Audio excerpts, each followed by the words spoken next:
Nos últimos anos, o Rio de Janeiro teve um ciclo de mega-eventos que deveria ter como legado a mobilidade urbana. A cidade, por exemplo, ganhou a linha 4 do metrô e o uso do veículo leve sobre trilhos. Contudo, essas mudanças se restringiram a poucas partes do Rio. Um estudo do Briggs Policy Center investigou a questão da mobilidade urbana no Complexo do Alemão. Os resultados dessa pesquisa foram que a escassez de transporte público e a violência do local interferem diretamente na maneira como os moradores se locomovem. A gente conversa agora com o professor Sérgio Veloso, do Instituto de Relações Internacionais. Obrigado pela entrevista, Sérgio. Obrigado pelo convite. E agora falando da pesquisa, o título é Ninguém Entra, Ninguém Sai.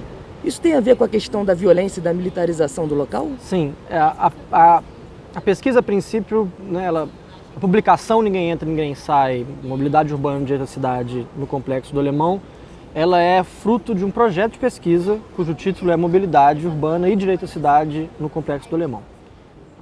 A princípio, essa pesquisa ela teria como objetivo exclusivamente mapear e sistematizar os obstáculos e desafios que os moradores e as pessoas que frequentam o complexo enfrentam no seu dia a dia para se mover pela cidade, assim como sistematizar também as suas demandas, as suas propostas para que esse cenário possa melhorar, né? A princípio, a dimensão da violência não fazia parte, pelo menos não era uma dimensão central da pesquisa. Só que a violência entra na pesquisa porque a violência, ao longo do processo, ao longo do período no qual a gente estava fazendo a pesquisa de campo, ela novamente se torna uma dimensão que incide sobre o cotidiano daquelas pessoas. E aí a gente entende que, ao longo da pesquisa, a violência que a princípio se mostrava para nós como um dado, ela se transforma num fato, né? E aí a pesquisa vira. Ela deixa de ser especificamente sobre mobilidade urbana e passa a ser muito mais sobre como violência ou como a insegurança incide sobre a mobilidade ou sobre a imobilidade, né? A história da pesquisa é tão relevante para compreender do que o projeto, para compreender a publicação final, do que o projeto inicial, né? Porque aquilo que foi planejado não pôde ser cumprido porque a violência incide.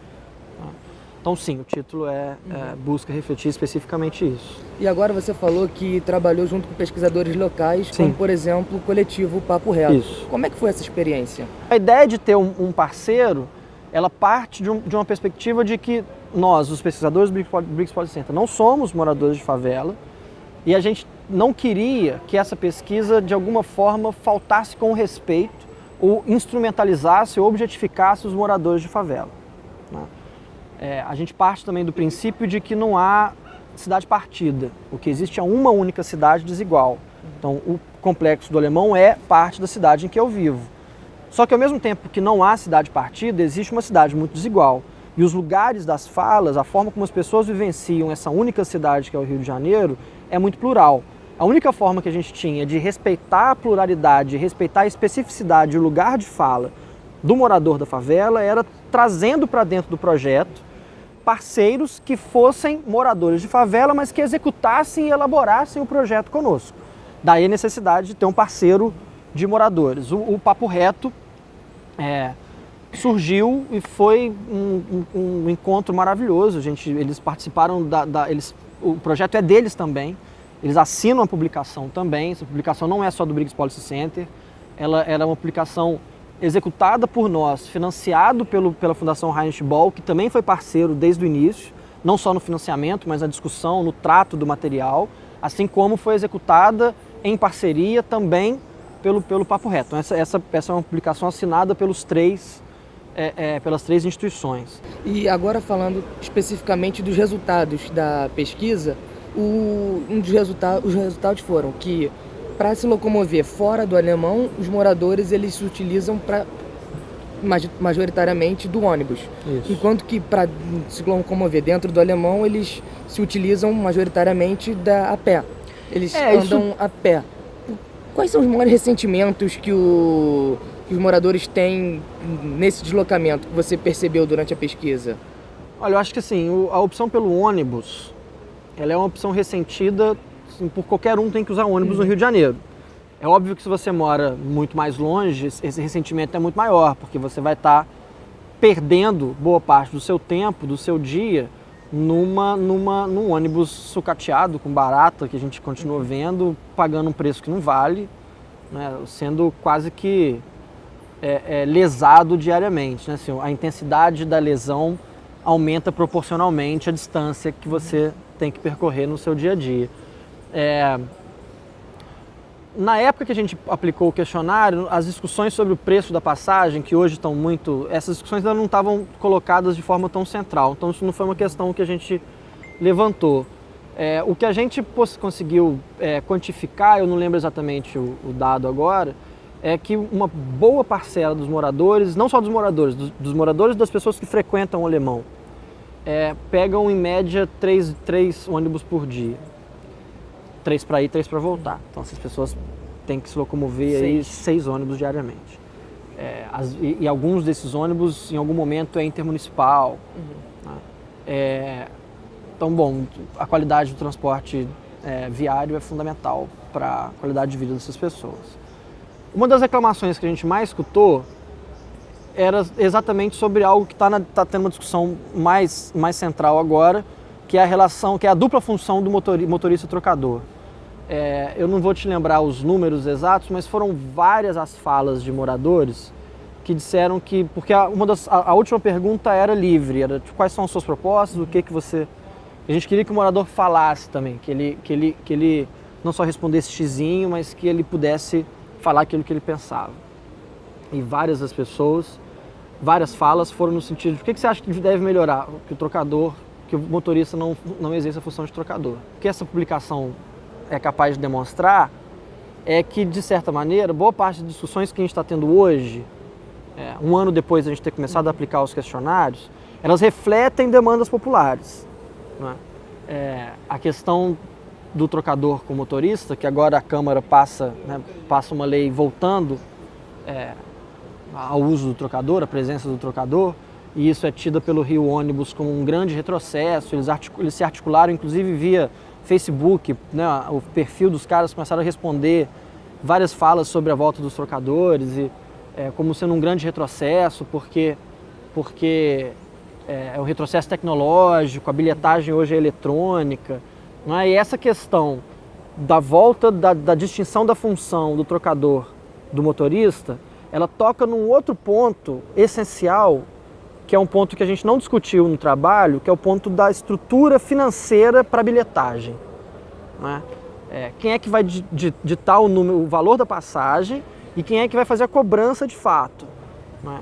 E aí fica evidente que esse monopólio aí entre FETransporte, Rio Ônibus e Rio Card, que é tudo a mesma coisa na real, elas lesam a qualidade do transporte público na cidade, tornando a vida cotidiana de uma parcela significativa da população do Rio de Janeiro pior.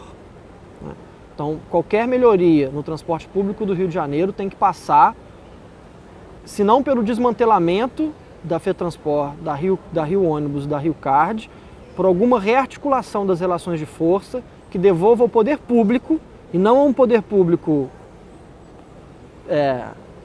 acordado com esses atores monopolistas, mas um poder público que seja capaz de refletir na sua fiscalização, na sua atuação, as demandas e as necessidades populares. A soma FETransport, Rio Card, Rio Ônibus é talvez o elemento estrutural mais decisivo para a péssima qualidade do transporte de ônibus que temos na cidade do Rio de Janeiro. E agora, outro ponto da pesquisa é a questão do teleférico, da obra do teleférico. Como que essa obra afetou a locomoção dos moradores enquanto funcionava? Eu lembro de uma das primeiras reuniões que a gente teve, quando a gente começou a pensar o questionário, que foi quando eles disseram, olha, esse questionário tem que refletir primeiro a mobilidade dentro do Alemão e tem que refletir também a mobilidade fora do Alemão. Porque você imagina a seguinte situação, você é uma senhora de 59 anos de idade que trabalha como faxineira em alguma casa, em algum lugar, sei lá, no centro, na Barra. Então você vai pegar aí às vezes um ônibus ou um metrô para chegar em casa, ou um metrô, um ônibus ou 2 ônibus, só que esse ônibus vai te deixar no pé do morro, e aí você mora lá em cima. Só que aí você sabe que é dia de compra, você precisa fazer a compra, levar né, comida para o seu filho, para sua filha. E aí você desce do ônibus, tem um mercado não muito longe, você passa no mercado. O fim do deslocamento é a pé, carregando sacola. E você é uma senhora de 59 anos, que passou o dia inteiro limpando uma casa, né? Então esse deslocamento, ele é assim, esse momento do deslocamento é meio que a cereja do bolo, de um bolo, na verdade, que é um bolo de péssimas condições, né? Então ele falou, a gente tem que entender isso, né? Assim, essa parte do deslocamento tem que estar refletido. E o que a gente vem entender é que não para todas as pessoas, porque o teleférico também, a disposição do teleférico tem vários pontos cegos, né? Mas ainda que a disposição do teleférico tenha vários pontos cegos, ele serviu para essa pessoa. Que a pessoa chegava depois de 2, 3 ônibus, ela fazia a compra, ela pegava o teleférico e ela conseguia chegar na casa dela sem ter que subir as vielas e subir e descer os morros que ela teria que subir se fosse a pé. Só que o teleférico, a princípio, não foi pensado para esse tipo de gente. Por quê? Porque o teleférico, ele é um teleférico de esqui. O teleférico de esqui não para. Ele não tem um momento que ele para na estação, as pessoas descem e ela continua. Não. O teleférico de esqui, ele não para, ele diminui um pouco a velocidade, você solta com o esqui e continua andando. Então, ainda que o teleférico ajude determinadas pessoas no seu deslocamento, ele pode atrapalhar também. O que a gente entendeu, havia uma questão no questionário, 2 questões sobre o teleférico no questionário, e uma delas era para os moradores avaliarem, entre ótimo e péssimo, se eu não me engano, o funcionamento do teleférico. A grande maioria das pessoas avaliou como péssimo, fazendo a ressalva de que quando estava funcionando era muito bom, porque tem mais de um ano que o teleférico simplesmente não está funcionando. Uma obra do PAC que talvez seja também mais um emblema de um estado falido como o que a gente vive hoje.